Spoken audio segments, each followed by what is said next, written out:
চুপ চুপ, স্যার অফিসে কি করে আপনি দেখেন চুপচাপ। কি রে আমিনুর, তুই এখানে কি করতেছিস?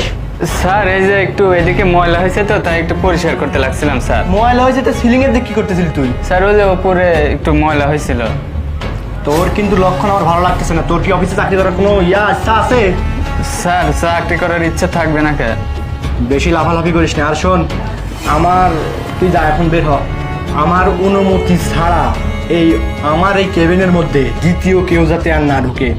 কথা ঠিক বুঝতে আছে পারছিস? স্যার। যদি কেউ আমার অনুমতি ছাড়া হুটহাট করে আমার কেবিনের মধ্যে ঢুকে পারে, তোর চাকরি কিন্তু আমি খাবো, আর তোর অবস্থা কিন্তু খারাপ করে ছাড়বো আমি। স্যার কেউ ঢুকবে না স্যার। আর দুপুরে বাইরে থেকে ভালো ভালো খাবার নিয়ে আসবা, ঠিক আছে? আচ্ছা, আমি তোকে ঠিক আছে, বলে দিব, স্যার। ঠিক আছে? আর ভিতরে যাতে কেউ না ঢুকে। ঠিক আছে। খবর আছে কিন্তু তোমার।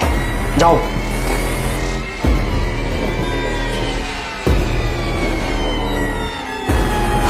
যাক, কাজের লোকটা তো চলে গেল।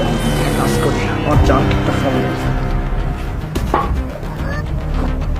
হ্যাঁ হ্যালো জান। হ্যাঁ কোথায় তুমি? ও আচ্ছা শোনো, এক কাজ করো, আমার অফিসে চলে আসো। অফিসে কেউ নেই, শুধু তুমি আর আমি কেবিনের মধ্যে, বুঝতে পারছো? আমি অফিসে চলে আসছি। আচ্ছা ঠিক আছে জান, এখনই আসো। বাই। Hi baby.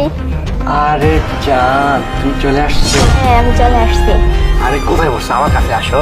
আরে পাগল নাকি তুমি? আর হুটহাট করে অফিসে ডাকছো, এটা কি ঠিক? তোমার অফিসে কত লোকজন থাকে, কে কখন দেখে ফেলবে, তখন তো একটা বড় সমস্যা হয়ে যাবে। কে দেখে ফেলবে জান? কিচ্ছু হবে না, আমি থাকতে তোমার কোনো সমস্যা নেই, শুধু তুমি আর আমি জান।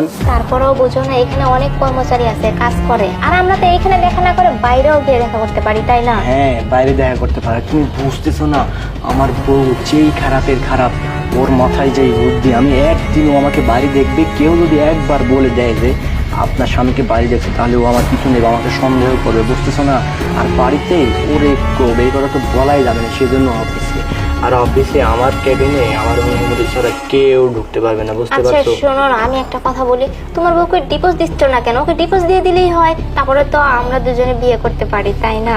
আর ডিভোর্স তো দিবই। এই কোম্পানিটা হচ্ছে ওর পাওয়ার, বুঝতেছো না? ওই কোম্পানিটা ওদের।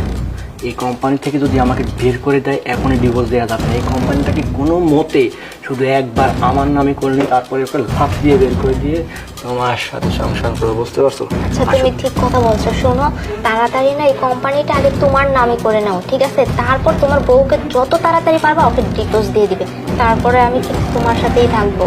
আচ্ছা ঠিক আছে, কোনো